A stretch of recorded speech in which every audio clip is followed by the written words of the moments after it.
pirate the Thunderbolts movie. Watching it What today. were I gotta watch that in the theater. And you Oh, ain't okay. slick. Shout Nigga, out- I see the red. Shout out to fucking Luffy over here toppling governments and shit. Did you see the new Pope is American?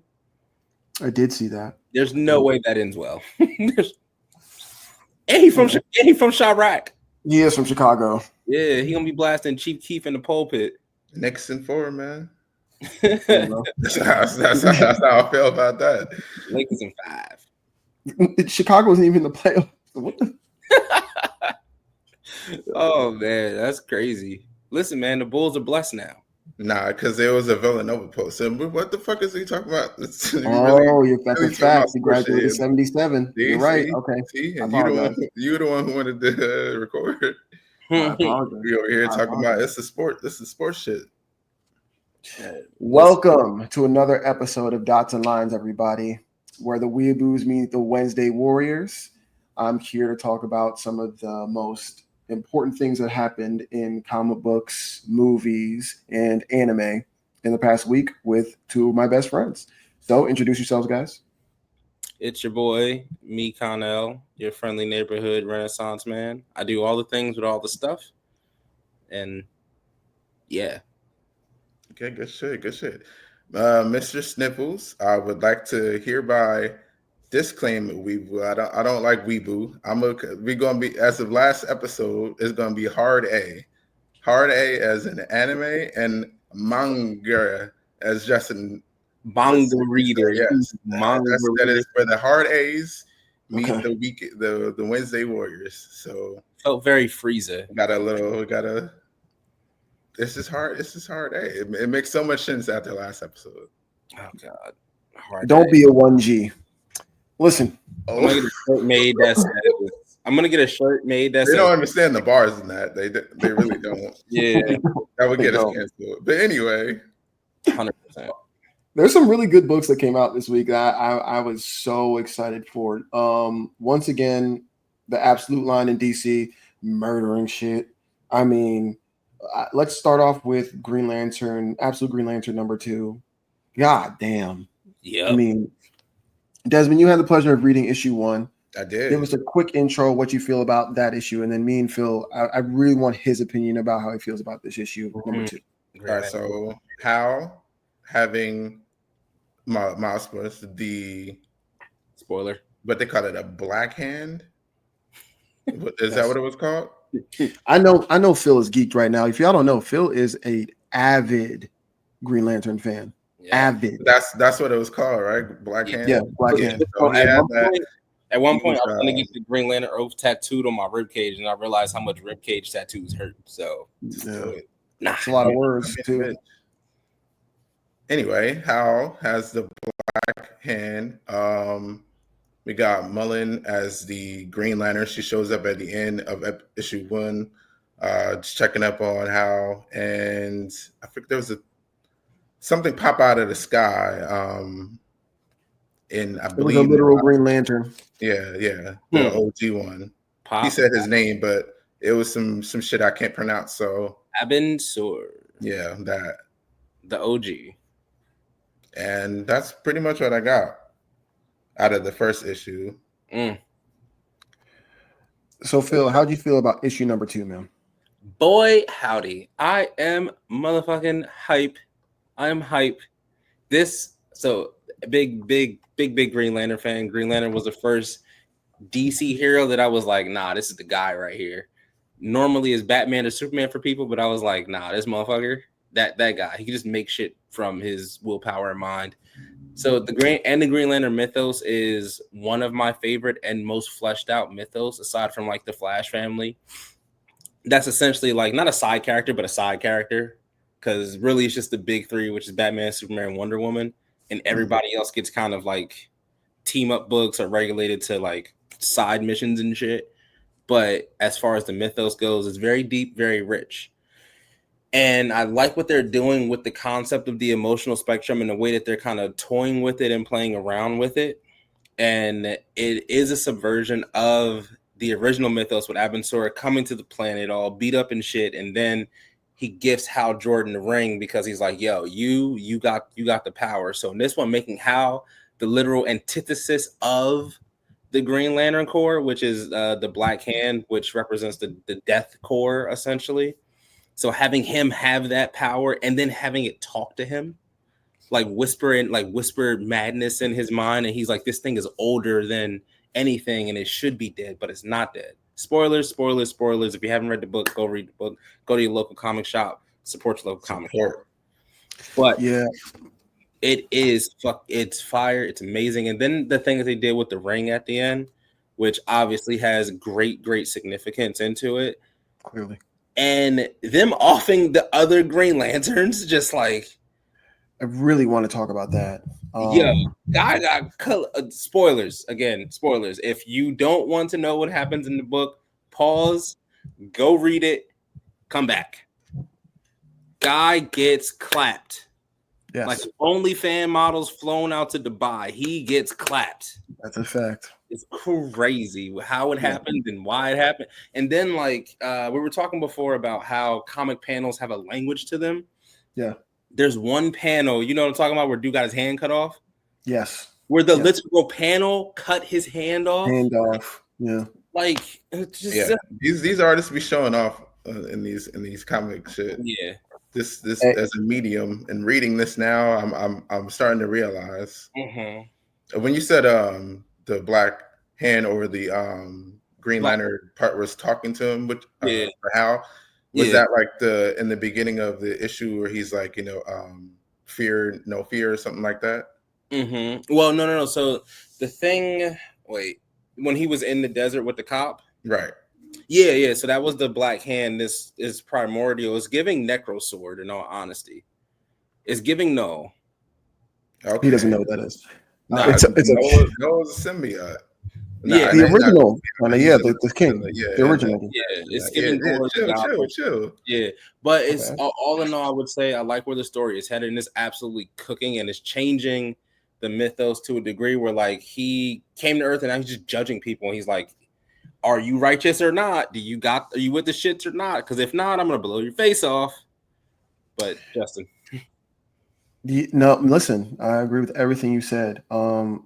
First off, I want to give a lot of love to Janoy Lindsay, a young brother who is apparently from the the digital comic space and webtoon space.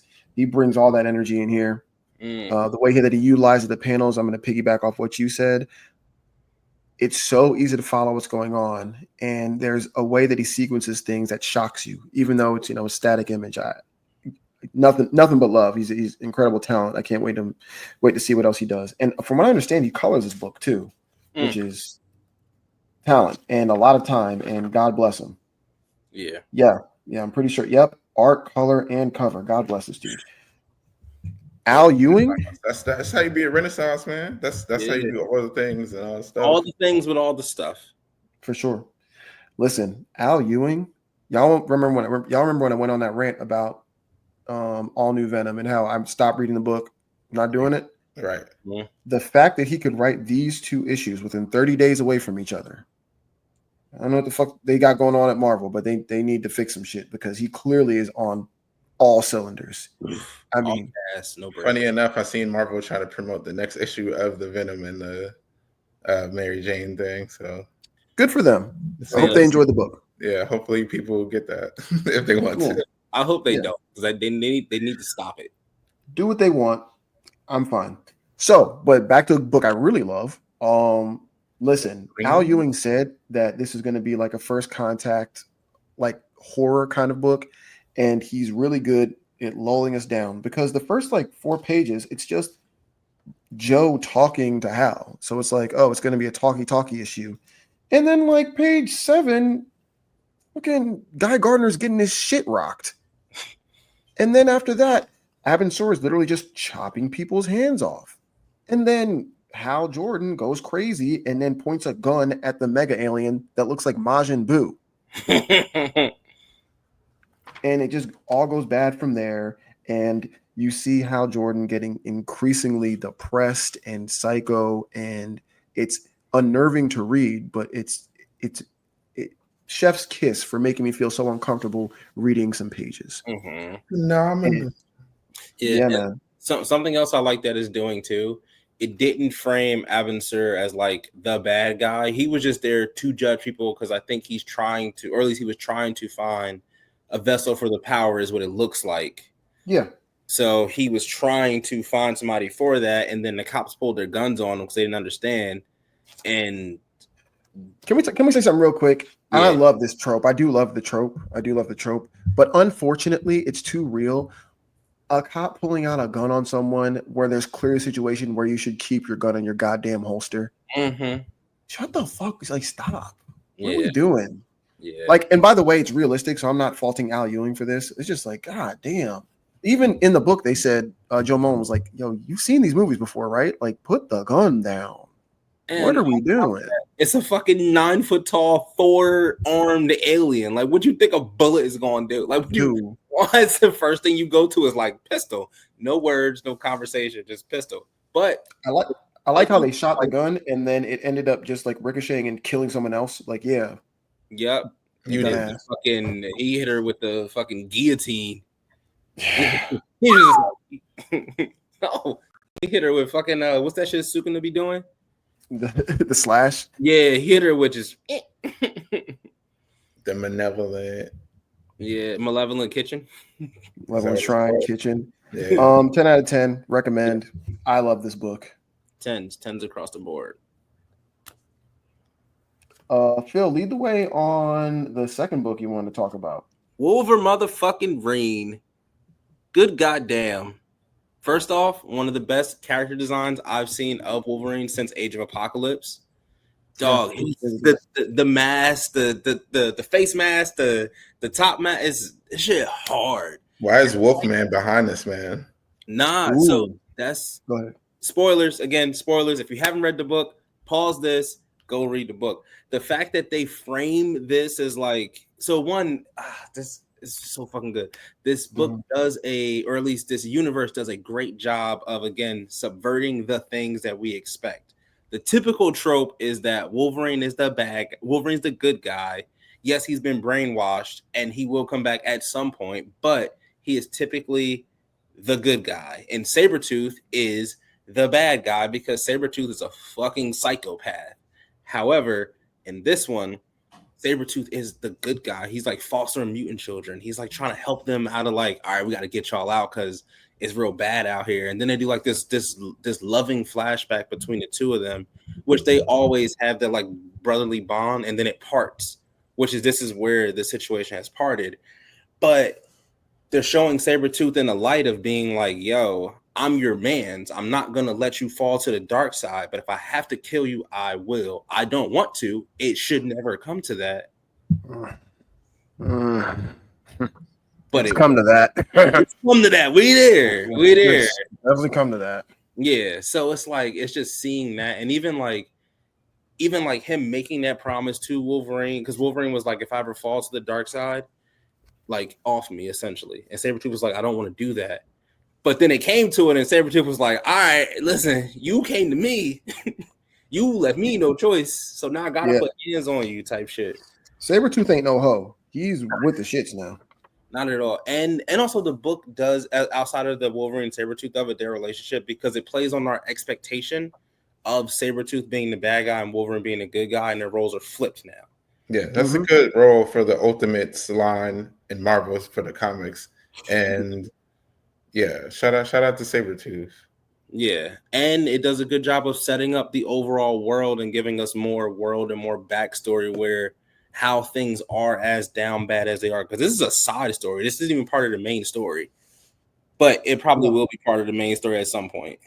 Wolverine's got to be like writers' not pipe dream, like holy grail of who they want to like write for. Oh, for sure. Yeah, so many good storylines and runs for Wolverine. Yeah, I want to shout out the guest artist for this, Alex Lins, the usual artist, Alessandro Capuccio. He, for whatever reason, because it's Marvel, after 4 or 5 issues, they have a guest artist. He did a great job with this, though. Alex Lins did a great job. The veracity of the fight, how vicious Wolverine was. That scene where Sabertooth rips the mask off and the blood is dripping down his crazy beard. Yeah. I mean, it was all great. He did a great job. It was real kinetic. I actually read it really quick with Phil, and I was like, this is really good art. It's flowing really good. I wouldn't mind if he was the main artist. Yeah. Great. Yeah. Honestly. You got to leave your mark for sure. For Yeah. sure. You would guess. You got to. He was like, fuck it. We doing everything. Yeah, fuck it. We ball. And Yeah. let me shout out that scene where he literally cuts off Sabertooth's arm while they're like clenched together because the weight starts going back. They did the Naruto and Sasuke? Nah. No. Way worse. Say the valley? Way worse. Yeah. He did what Sasuke wishes he could do. All right. Clean off. Instead of leaving blood-stained hearts. Clean off. And then, that was kind of, weird. Yeah. That's what But, that Sasuke. Naruto. But the even like the way that they depict the regeneration in this was peak. In this particular, or just the line? In this issue for sure. Okay. Yeah. I felt it. It felt painful to watch. I remember reading, and I said, I was like, damn, his arm is off. Yeah. And then he just was like, yeah. It came back. But it looked how it would feel if you had to physically grow a limb back. Yeah. Yeah. Great. They're doing great. I hear some people talk about how like it's just like violence, and I'm like, cool. It's Wolverine. It's Wolverine. You know what I mean? What? That's like going to a basketball game and getting upset. Like, they're just running up and down the court. They're just shooting the ball. How come they're dunking so much? Yeah, what's happening? When do they tackle each other? That's what I came for. Wow. Draymond on the court, there's some tackling going on. For sure. Listen, he's just trying to be Dennis Rodman without the colored hair. Or the athleticism. It's crazy. We're not going to talk about Draymond Green as one of the most athletic defenders of all time. That's not going to be a conversation. I don't care if he won DPOY. Let's stop. Shout out to Draymond, his illustrious career, but come on. He's smart and he does what he need to do. Definitely an illustrious career. That's facts. That's funny as hell. I want to give a quick shout out because I know that we didn't read it because I switched out a book last minute. Absolute Superman was great. I think you guys would love it. Issue 7 was amazing. Phil, check it out. Everyone, check it out. The fact that I'm liking 1 through 3, that where I'm at right now, and his mom pulled up with the blicky. He was like, "Yeah, we getting your dad back." I was like, "Oh yeah, for sure. This shit is nice." I'm hooked on Superman. It's crazy to say. Hey man, it's different Superman. This is Superman with trauma. Like I like Superman with trauma is crazy. For real. Nah, because the way they did the S symbol and the sun symbol with the classes, that shit is fire. I'm over here reading this shit. This 50-page first issue. I'm like, damn, like they really setting up the scene in this. So real good shit. The Absolute Universe and the Ultimate Universe are the best things coming out of the comics. I don't even want to read regular ass X-Men anymore. I hear a lot of people say they that. Said they're on 7. They're on 7 issues for the Superman. Issue 7, yeah. How'd that go? I don't want to talk about it too long because y'all didn't. I don't want to just like jerk off this book forever. But long story short, you get Brainiac's backstory, and it's way more gruesome than I thought it was going to be. Damn. Another thing I wanted to highlight from the issues that I read was Superman and Lois Lane's like their parallel far as them wanting to express their own voice. Like Superman, the way that they did they get all their science from some shit, passed down for thousands of generations, and Superman just wanted to tell his own story and stuff. And Lois with what they call it, the Brainiac thing, like the AI, that was kind of writing for them. She was like, "Now I want to do my own report, like ChatGPT, write it all out." Because she was going in on like her analysis of Superman. She was falling in love right then and there. Oh, for sure, she was glazing. She was glazing. Definitely For has a sure. version of that report that is smut. Like she definitely has like Yeah, she let it all out. She's Yeah. like, I just needed to type this for all the shit that's going on inside. and she let it all out on the report and all over the desk. So, what was your favorite Better part of story than you and Joe Goldberg, for sure. For sure. I'm sure it is. My favorite part of this issue was easily just seeing. It was a real dark moment at the end. I want you to read it, Phil, so I don't want to spoil too much, but there's a dark moment at the end where like Brainiac becomes a thing that he definitely hated a little bit. Oof. Yeah. Him and Kanye. It's cool too. It's cool. What'd you say? Nah, don't acknowledge. Yeah. I missed that one. My bad. I said him and Kanye. Terrible, man. Y'all listen to that new. We didn't subscribe to this downward spiral. I didn't want to watch this. Dog, he has a video and quick tangent. Yeah. This is no endorsement of the thing. It's so fucking ridiculous and bizarre that I feel like this is like it has to like it feels fake. It feels like somebody has an AI replica of him and they're doing all this weird shit and he's in somebody's basement in LA or some shit. Too bad he keeps recording himself actually doing this stuff. I know. So it's definitely him. It's weird. It's been weird, but now it's like, all right, Doug, it's bananas. But either way, all right, that was it. We're gonna get to the next topic. I will say this though. I listened to his new song, not officially because I'm not giving him a stream. And I felt so terrible. I was like, oh no, this is so bad. And I'm like, this is produced so well. And then the outro is literally Hitler talking shit. And I was like, I can't do this. I gotta get out. I gotta go. He did not sample it. He didn't? He didn't? No, I'm saying like he did not do that. Like there's no way he did that. Yes, he did, bro. Oh, sweet merciful Jesus. Bro, I was in my I now know how like white people feel when they listen to rap music and they say nigga a whole bunch of times. They're like, I'm uncomfortable. I don't like this. I don't like it. I had to change the song. Once I heard I was like, it's too much. This is too much. I can't even do this. Crazy. Yeah. Crazy, dog. Yeah. He was like, laughing gas made me do it. Nigga, no, it didn't. Yeah. Speaking of guys, that's a choice. Anyway.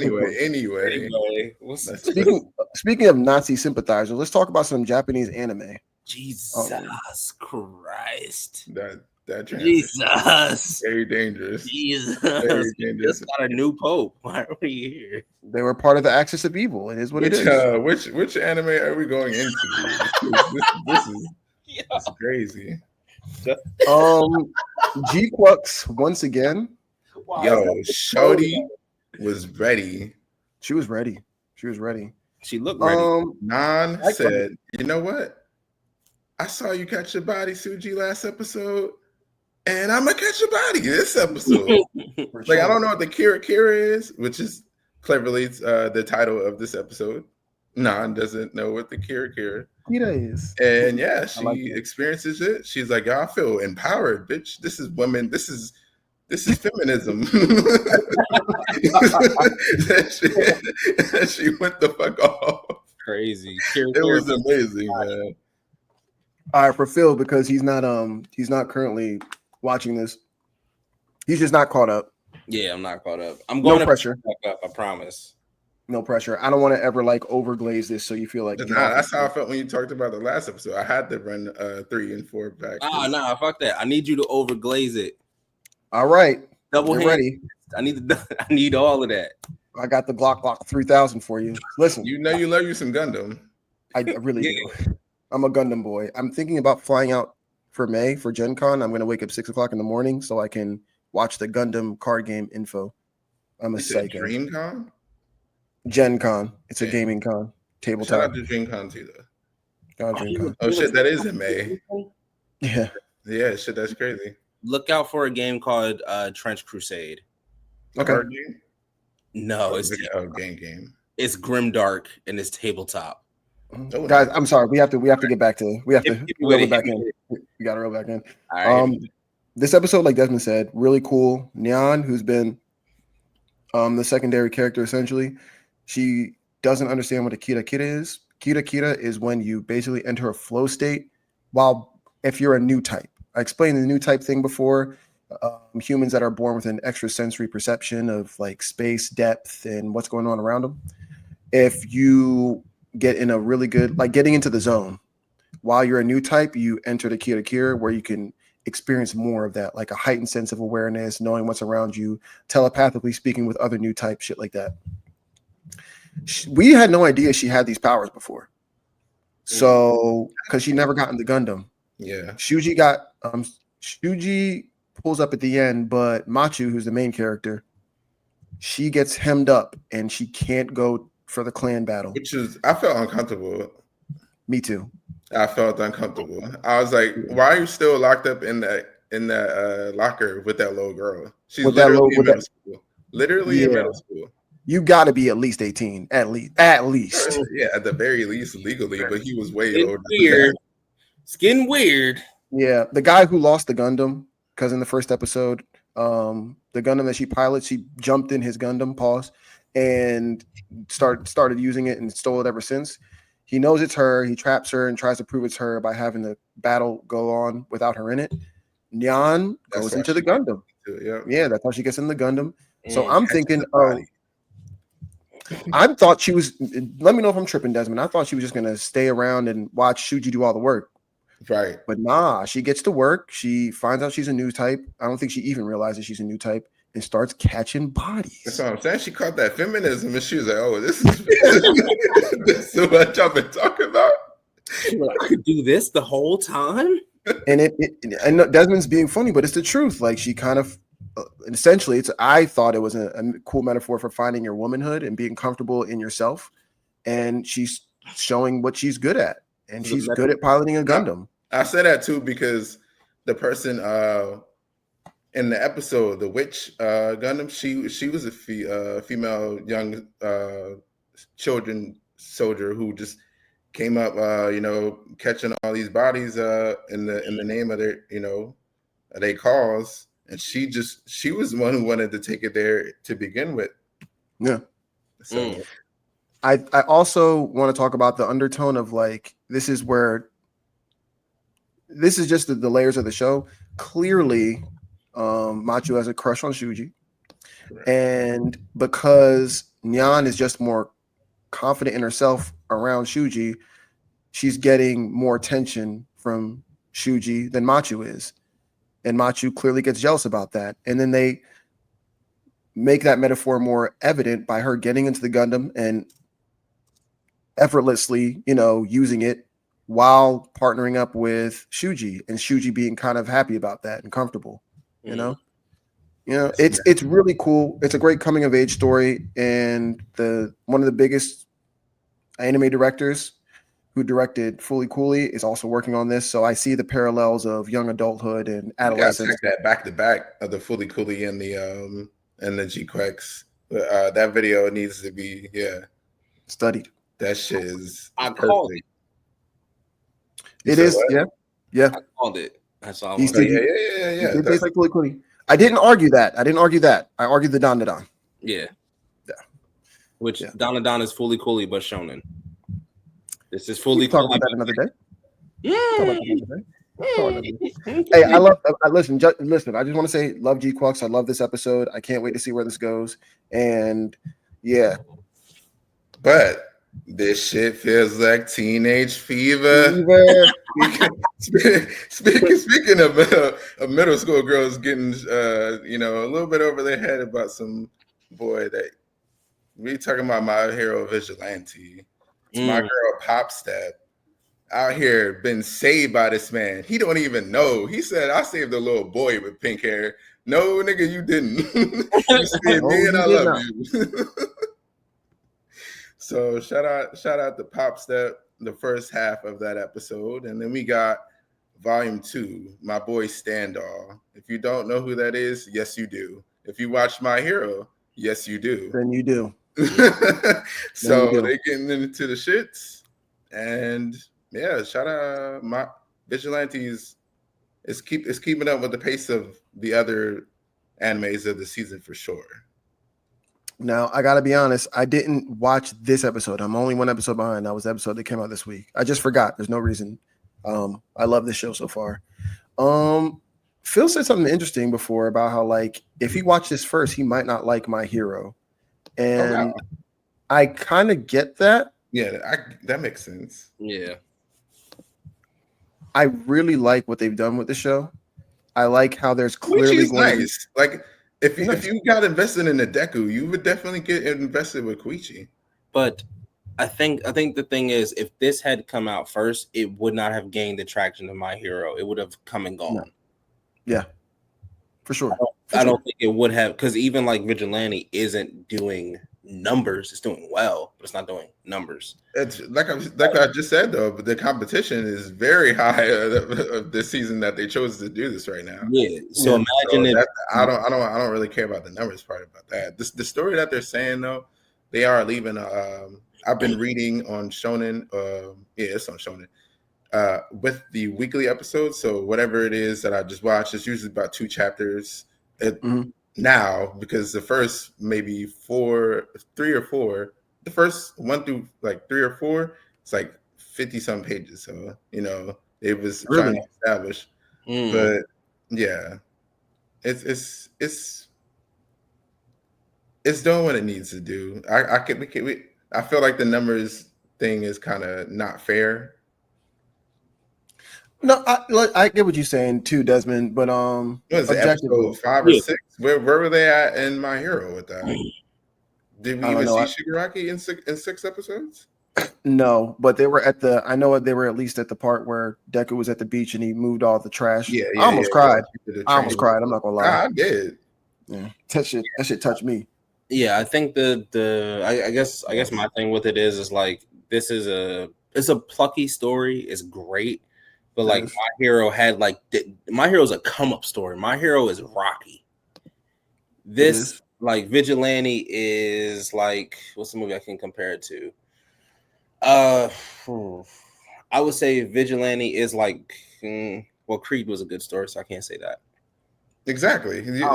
This could be a Creed, and you're not even all the way caught up. I wouldn't say Creed. No, Koichi get his nice little. Koichi definitely comes up. Yeah, I'm not saying it's bad by any standard of measurement. I'm not saying it's bad.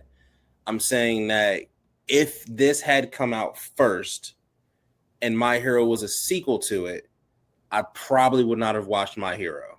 I get it. I understand. I get it. I really do. I get it. Because I feel like okay. My Hero was amazing.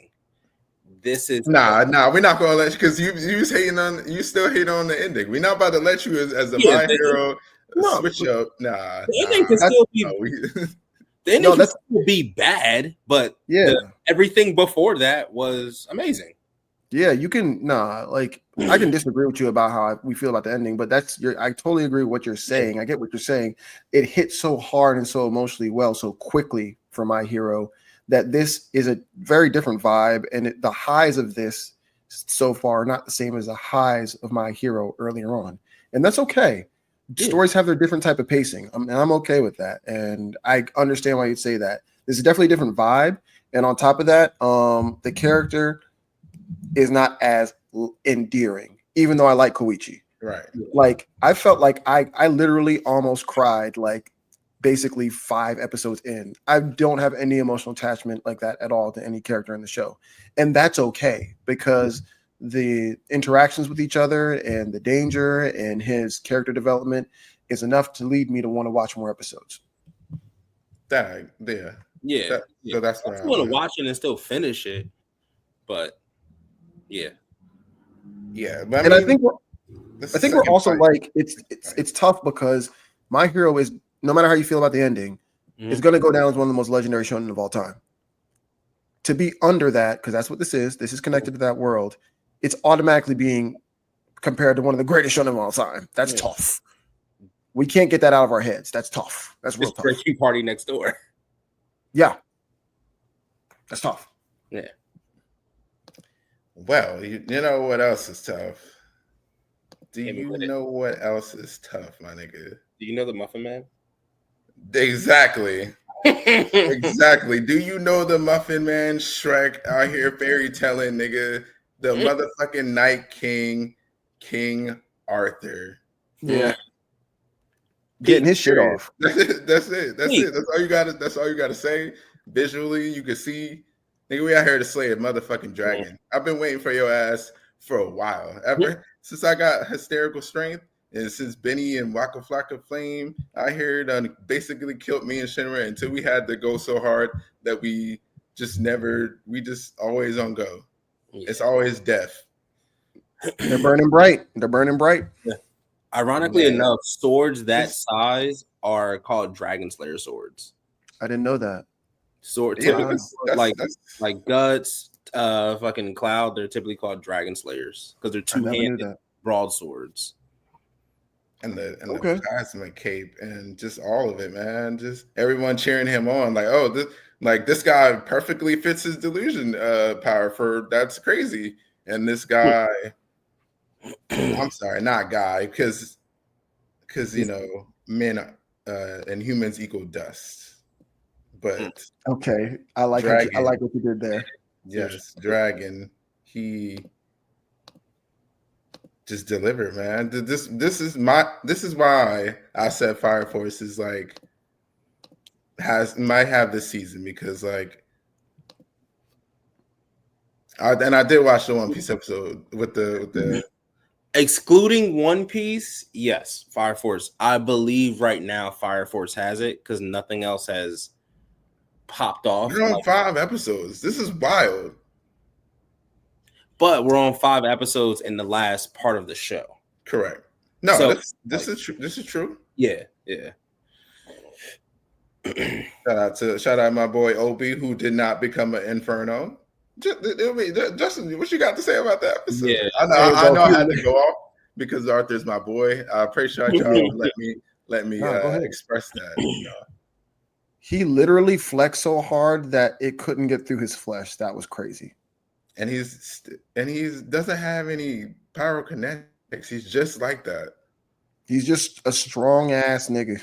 He trains every day. Every day. Yeah. A firefighter. Remember what Waka said? He's God's gift to firefighting. Exactly. This man who has 2 pyrokinetics, mind you, a compound can create his own flame and control yours, the 2nd and 3rd generation. Fought this man in some armor. And it was like, oh, why you not using your powers? Like, I don't got none. I was like, what you mean you ain't got none? What you mean? Like, do you not know that I'm the strongest one out of all of these people? Burns not fucking with me. Like, how is it that you ain't got no powers and you out here toe to toe with me? This is not true. Oh, it is true. Oh, you a special case, my G. He's basically Knuckle Duster is basically Obi, and you talking about Vigilante. Mm-hmm. Yeah, not having the they got the characters. It could do it. Yeah, I feel like this fan fiction, but I mean, Fair would get up there with it with the Fire Force because, like you said, this is the last core of the series. So you got to give a show and a series enough to bloom. Yeah, right now we're in a very interesting middle period between all the stuff. Yeah, man. This episode was great. It was a big Arthur Wank fest, and I'm totally okay with that. Arthur deserves all the flowers. He does. He's a great fun character. Burns were in this episode as well, but it was an Arthur Wank fest, and I approve. He is the other protagonist, so because the story is essentially about both of them. Yeah, it is. Yeah. I love this episode. I love the fact that it just shows he doesn't care. It's autism at its best. That's the best way to utilize that. Yo, cooked with that. Autism is crazy. His obsession with one specific thing, being a knight and slaying a dragon, was really the driving force in him believing that he could keep on his toes and actually fight against it. He's like on glass autistic. hey, bro, you use your powers and you use your abilities to the best of them to get the best outcome. I love this episode. I love Arthur as a character, and I just want him to. I want him to beat him next episode, though. Yeah, next I'm sure he will. Next go around has the potential to be one of the greatest anime fights ever, and that's not hyperbole. That's not an exaggeration. That's not my bias. When that shit came out, like I said, man, the panels, like when you get a nigga to read some shit. I said this episode when I believe this shit is real. You're talking about delusions in video games, like this man Arthur, this part 2. It really can be one of the greatest anime fights just ever. All right, man. I can't wait to see it. Can't wait to see it. Totally agree. Yeah. Fire Force, like if it wasn't for the fan service thing, I'd be dedicated. Lucky lecture. She getting her moment low key this season too. Are her clothes gonna be on? But other than that, which I get why fan service happens, but Fire Force doesn't need it. Yeah. It's cooking. It's all the fights are goated. All the fights are contender for anime fight of the year, and that's rare for not every single fight, but like all the fights with Shinra. They put on for Shinra. They put on for Shinra. They do, and I don't know. I feel like Fire Force is definitely goated. Speaking of some goated shit, boy. Let's talk about it. Boy, talk about it. Standing on business was a person. Bert, listen, we gotta. These animators, I pray for them and their families because they're not seeing them. They're not seeing them. They in that lab. They in the lab. They in the bunker. They are in somebody's basement right now. They're in someone's factory where they have nets at the bottom of them to make sure they don't, because they're working overtime, bro. And you cannot tell. They got to, dog. Bro, let's talk about how Saint Saturn, Saint J Saturn, touches down and just aura farms for about 2 minutes straight, and I couldn't get enough of it. At the end of the episode. Oh my goodness, man. At the end, I didn't even talk about the fight I didn't even talk about all the fights. We'll talk about all the fights later on. But Saint J Saturn coming down and scaring the little shit out of everybody. Did you notice how for a moment they didn't play any music or any sound? It was just him. Yes. Oh my god. Pentagram, I believe, right? No, yeah, the pentagram. Yeah. When this chapter came out in the manga, listen. Manga. Shout out to the Hard A's. Shout out to the Hard A's. When it came out in the manga, everyone was going crazy because like an elder touched down and he has like a devil fruit and he's like a giant monster and he can kill people with his fucking laser eye beams. Dog, they're not regular people aren't even allowed to see him. Yes. What? Admiral and below, I believe. It's like Admiral and like captains or whatever. They're the only ones who can visibly lay eyes on him and not get murked.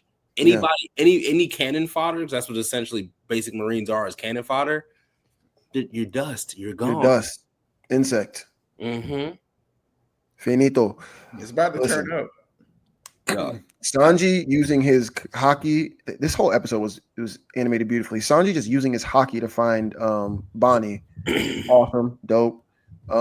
Zoro fighting. They always be putting on for Zoro. They love them some goddamn Zoro. Beautiful, amazing. I mean, there was just not one part of the episode that didn't have me enthralled. It was all good. Like they're putting in everything. And here's the best part, y'all. It's gonna get better. This isn't even like the start of the peak. This is the prequel. This is the prequel, bro. I don't think people understand that aren't manga readers. This is the prequel. No, it gets way realer. Yes. Dog, nah. So yes, but like this is the equivalent of like how do I word this? This is the equivalent of like finding out every conspiracy theory you've ever heard was true, and then seeing a fucking giant touchdown. 100%. Yep. It's but like the giant works directly under the president. Yeah. The moon is fake, and then the moon opens and a thing comes down to Earth. That's what this is. And one of them, and there's 5 of them. The dude Zora was fighting, that's one of the guys from like the early art animation, I believe. I think, right? That's Lucci. He's the boss. He looked way better now, but I vividly remember like I can't watch One Piece because this shit look not good. This shit is bad, my nigga. I'm not goated. What are you talking about? Yeah, now niggas like the old, but that shit look bad. But even still, when you think about the level of world building, where like the first thing that happened when they pulled up on Egghead, Luffy squared off against him, and he was like, "You're a Yonko now." In his mind, it's only been like 2 years. Yeah, it's only been 2 years for him. He's like, he can't get that strong in 2 years. Exactly. He's like, you can't be that bad. You're not that bad. And then he proceeds to get absolutely dog walks for like 10 minutes. And now he's fighting his number 2. And he's not beating number 2. And he's not beating number 2, which is crazy. Because this was a boss battle at one point. Now it's not. Now he's number 3 on the list. He might not even be Sanji no more, low-key. I think he's not beating Sanji. That's crazy. Because remember, Sanji has that new basically robot body, essentially. Yeah. So he's fighting Jinbei now and going toe to toe with Jinbei. Yeah, he's going toe to toe with number 4. He might not even beat Jinbei, low key. Hey man, One Piece is doing great right now. This is probably my favorite arc of all time. It's probably favorite anime arc of all time. And all no, just One Piece arc because for me. I've never been like the biggest One Piece fan. Like I'm caught up just because One Piece is like that girl that like, or that dude that keeps hollering at the girl over and over and over again. Is just always around. And eventually you just let him fuck. Like after like 15 years of being in and around anime and manga, I'm like, let me just give this shit a try. Let's see what these niggas talking about. After 300 episodes, I'm like, on that long, obviously, and it didn't stop. It never stopped. It never stopped trying to holler at me. So, and then you let it hit, and now you're like, oh my god. I don't know if I went, oh my god. I was like, you know what? I might call you for real. And then I end up calling multiple times. Like I'm caught up with the manga, and I'm 1,000 episodes deep in anime. Yeah, y'all got a secret handshake and shit. But early One Piece just wasn't for me, man. Early One Piece was like, I see the vision now. Yeah. And there were moments that got me excited, but the majority of it was either too goofy for me specifically, or too drawn out for me. It was both those things. It was both those things. Draw some shit out. Yeah. You don't get to that episode count without the chapter count, whatever you want to call it. Egghead? Like the least amount of filler out of the big 3. The least amount, yeah, for sure. Because it keeps for sure. Yeah, because they draw every episode out from one chapter. That's another conversation. But Egghead, like when I was reading Egghead week to week, something was happening every single week. It was no longer like lore questions and what could this mean? Like they explain one of the biggest like conspiracies of all time in this manga arc. They show you how strong Gear 5 is in this manga arc. You don't have to think about it anymore. They show an elder and some other things in this manga arc. So it was just giving me everything I wanted. I want more action. I want more answers. They gave that both in spades, and it was nice, tight, cleaned up. There was never a wasted chapter for me. Facts, 100%, 10 out of 10. Right on all points. I'm here for what happens next. I'm here for what's happening now. I will say though, you did bring up something interesting that I do want to. I guess we'll dive into it next podcast. Yeah. What is your favorite anime arc? Because that's an interesting question. That's an interesting thing. Because Egghead is one of my it's in my top 5. But it is not my favorite. But that's a to be continued. We'll put a pin in that. I already know my answer unequivocally. Oh, it's got to be the Sasuke retrieval arc. What? Really? The pain arc? Over the pain? Pain is so good. Ooh. I don't know. What? Pain is really good. Pain is really good. I might have that as 1A, 1B, but the first thing that popped in my head was Sasuke retrieval arc. Does Sasuke retrieval arc end at Naruto versus Sasuke? Yeah. Then yeah, okay. I see why that's so At high. the valley of the end. Yeah, I see why that's so high on your list. I was gonna say That's- just getting to them. I don't know about all that, but yeah, when it gets there for sure.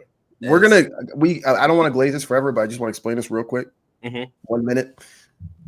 When I was 12 years old and I was caught up with the English releases of Naruto, I went online and destroyed my computer 3-4 times over to download illegal versions of the scans as they came out in Japan. And I was slightly behind on Naruto, but this was on their break, so I could catch up. I was like, okay, read a chapter a week.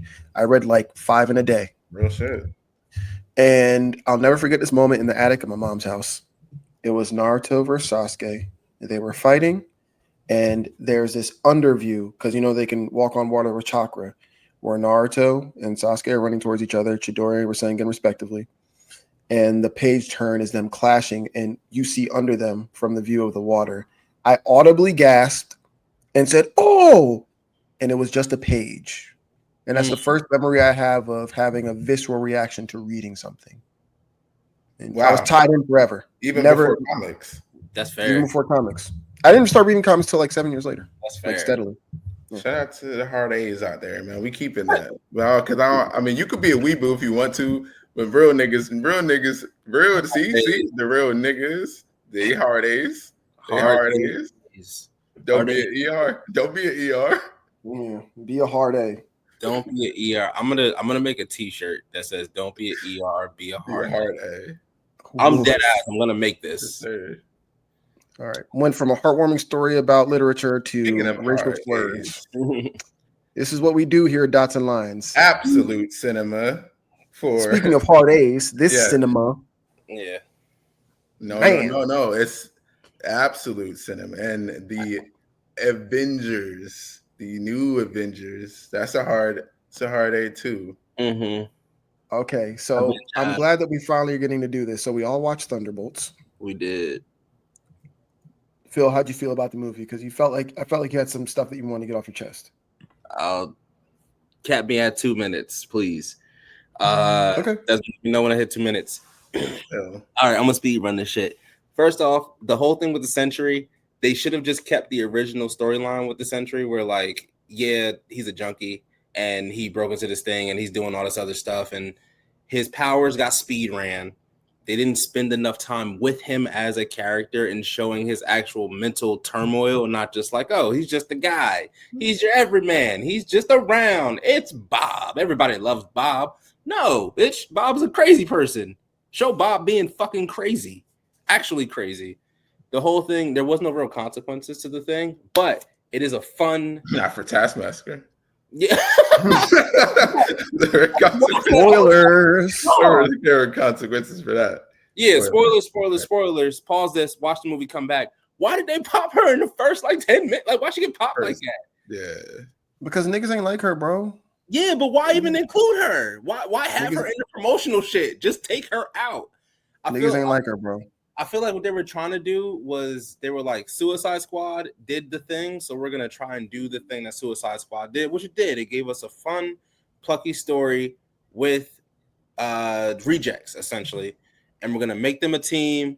Yelena and Red Guardian are the best parts of that movie. Exactly. That's why I'm surprised they didn't lead off with that. They are the best, and she's in the front. What the fuck is that fucking Taskmaster back there? Yeah, she's in all the promotional shit. On the Wheaties box, like you did something. Like, why do it? You get what I'm saying? And the crazy part is, this should have been a dead giveaway because we don't even see her face. Well, she's always in the mask. Let's be fair. But she has a face. So is Ghost. Yeah, but like she's ugly though in the movies. That's crazy. She has burns all on her face and she's not pretty. She's not a pretty woman in the movie. She's probably pretty in real life, but the movie she's made to look scarred and.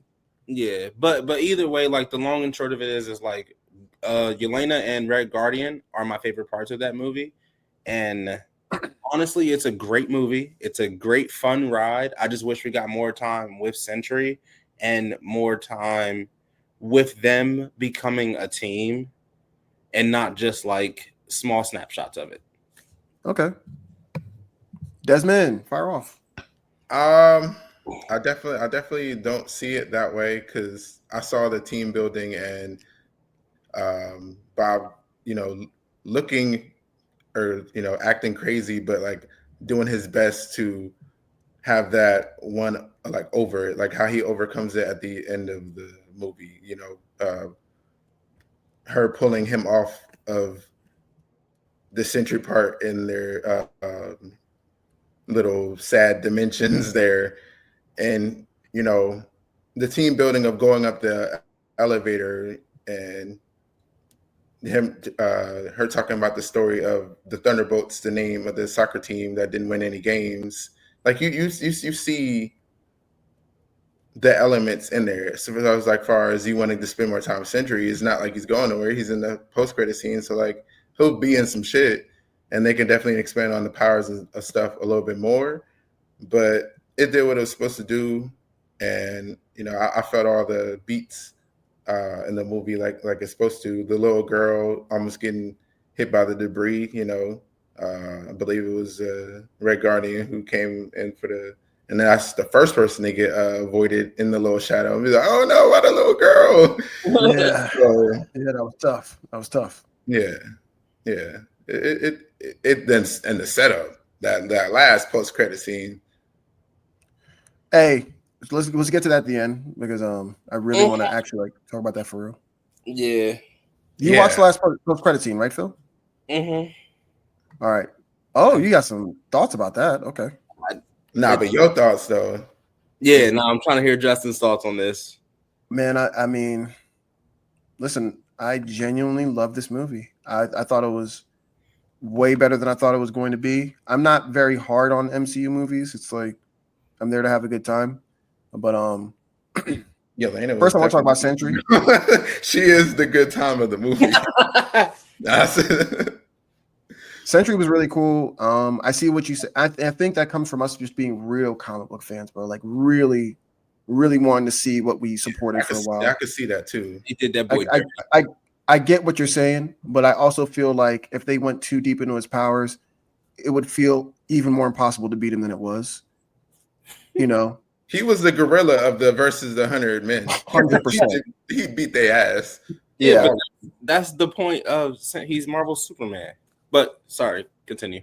I hear that comparison a lot, and I'm such a Superman fan. I don't want to get into that, but I really did like how they didn't spend too much time on like how insurmountable he was, and more time on how lonely he was. Because that was his true weakness. The Void is really just essentially an allegory for depression. And how it can really kill you. And if you let it hurt you long enough, it'll kill everyone else around you. Yeah, because lonely people hurt a lot of people, and sometimes you just want someone to reach out. Like the guinea pig that was in the maze at the beginning of the movie, and Yelena was nice to it. Like that was direct relation to Bob. And they showed that throughout the movie. She was the only person that was nice to him. And essentially was the only person that was willing to go into the Void and save him, which in turn saved other people. A lonely person decide not to be lonely anymore and help someone also not be lonely, which helped a whole bunch of people. I love that. I really do. Go ahead. Metaphors. Yeah, metaphors. I'm a sucker for that type of shit. I'm a big fan of friendship in media. Enough of me being a little bitch, though. Man, they were fucking killing shit in this movie. Just going ape shit. Yeah. And you know what it reminded me of? It gave me a whole bunch of hints of Dark Avengers. Wow. Yeah, yes. Phil, I don't know if you remember this, but a couple years ago, when I found out that they're doing a Dark Avengers script, and I hit the chat, I'm like, this was the movie. That cover is. Yeah, this was supposed to be that. Yeah, and I'm okay with them not calling it Dark Avengers, just calling it, spoilers, New Avengers, because they're clearly trying to fill a void that has been left since the Avengers left. It makes sense for MCU, yada, yada, yada. But the fact that they're so okay with killing people warmed my heart, because these aren't good people. Yeah. These aren't heroes. They're people that are doing something heroic for a period of time, but their natural bend is to hurt people. A Suicide Squad of sorts. No, they'll definitely take on this name because the first credit scene, they were saying how Sam had already got his Avengers team and got it copywritten and everything. So they're gonna take on this name. It's not gonna be the Avengers with the Z at the end. With the Z, we already I'm getting that jacket. If they're selling that jacket, I'm buying that. Facts. I think Sam's Avengers are going to be the West Coast Avengers. No, can't see it. Can't see it. The only reason why I say that is because they're based in New York and they have government support. So they're occupying Stark Tower now, which is the new Avengers Tower. So in terms of Sam's Avenger team, the only way I see it happening is West Coast Avengers. And we're supposed to get a what's his name? Wonder Man movie soon. No, we're getting a show. Oh God. Oh, sorry. I did not mean to say it out loud, but oh God. Regardless, we do know that the Avengers name and essentially logo is copywritten, and Sam has control over that.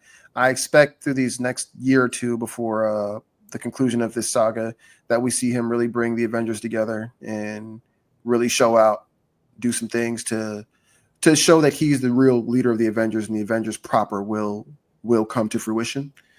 I also really I admire greatly how they killed Taskmaster and moved on.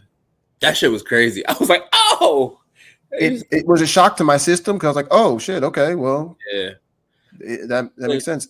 And I think there was almost, I don't want to over glaze this, but it was kind of like a cleansing of Marvel's first, because to me, in this whole phase, that was the first time I was like, you guys missed a step.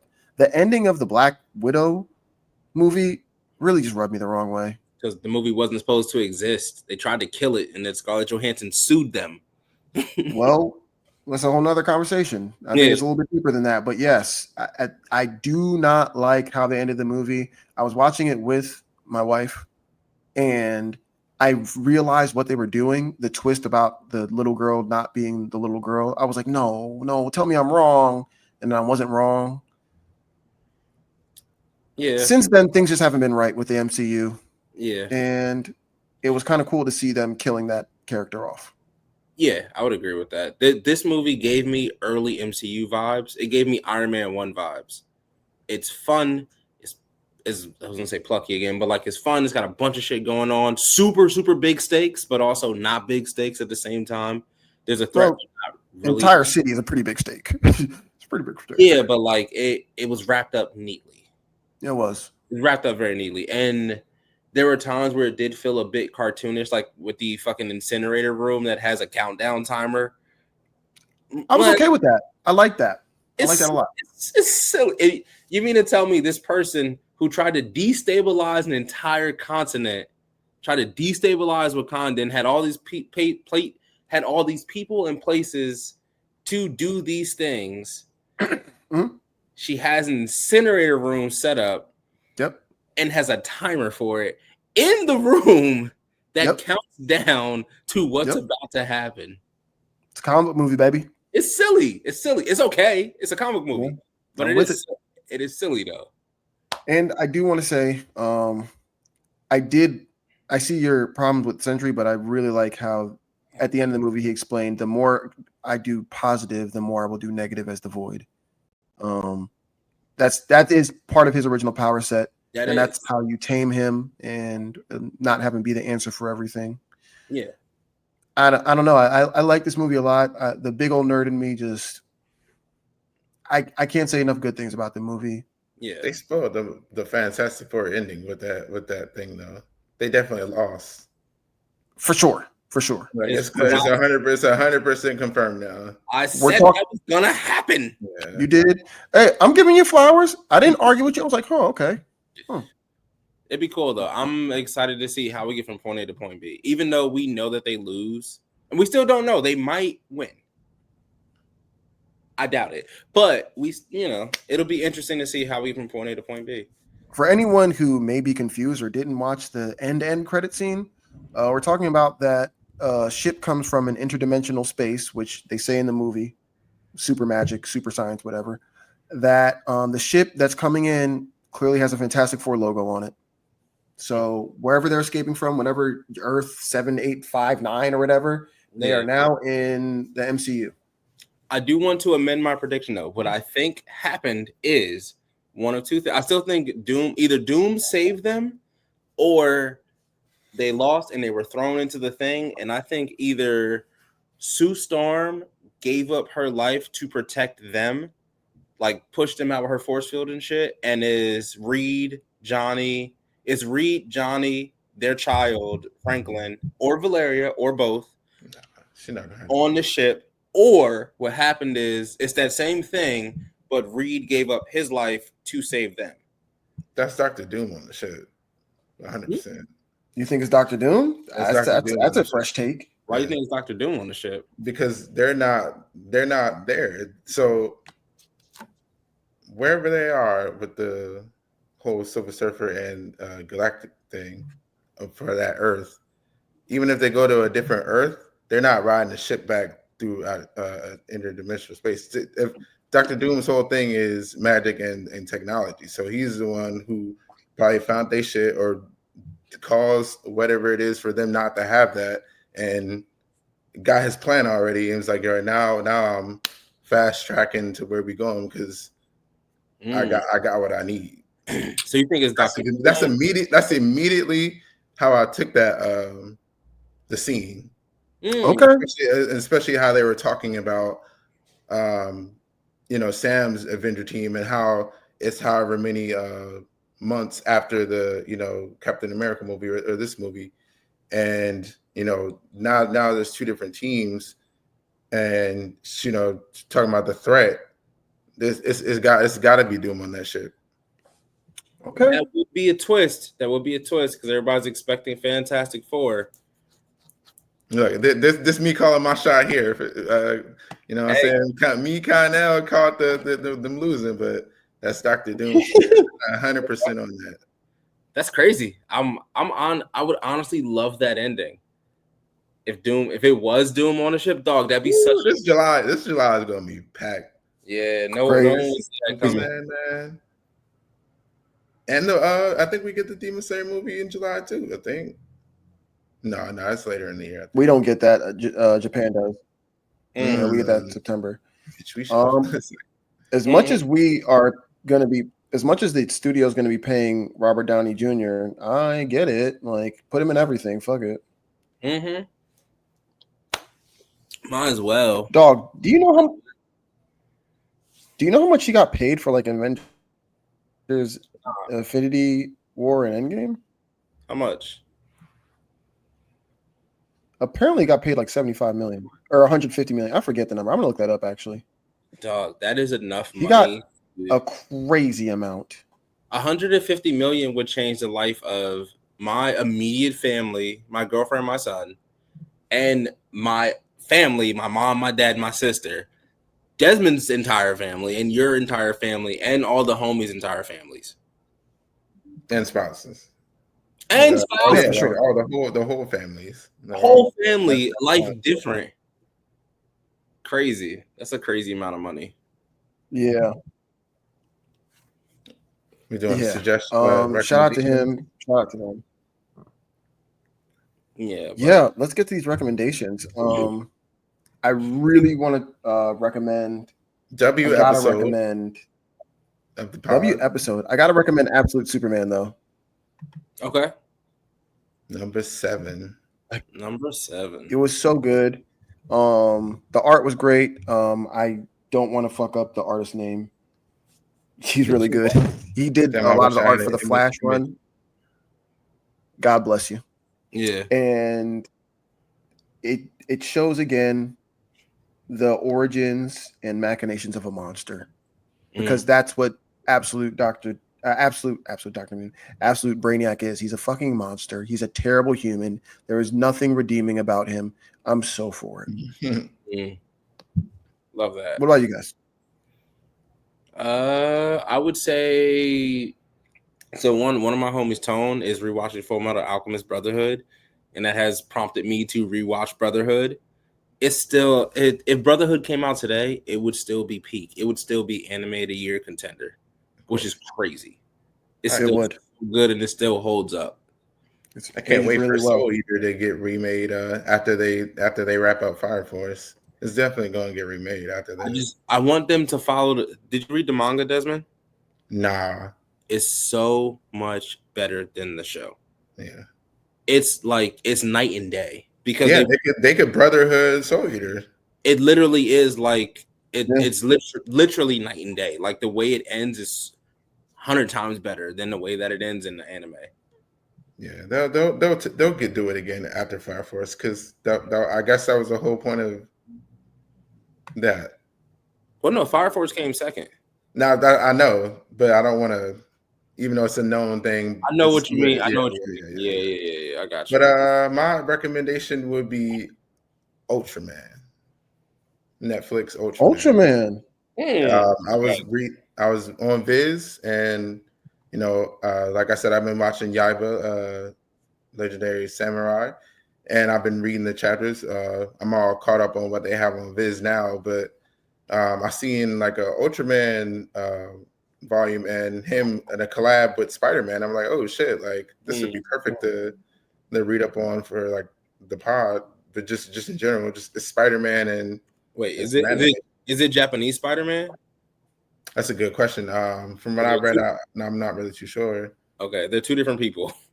But I mean, the art in my eyes is still going to be like, Yeah. But that is crazy that you said that. I do have to check that. Yeah, Japanese Spider-Man shoots niggas. Like I was recommending just Ultraman on Netflix. I was saying what prompted me to recommend that though. Word. Oh, Freerin is on Viz as well. I'm caught up to the season 1 of the manga, so it's about like maybe 6 or 7 volumes where they get to the exams and everything. So I'm about to be caught up with Freerin. Okay. Fire. All right. Well, all right, y'all. That's been another episode of Dots and Lines. I hope you had a good time because I know that we did. We'll see you in the next episode. Bye.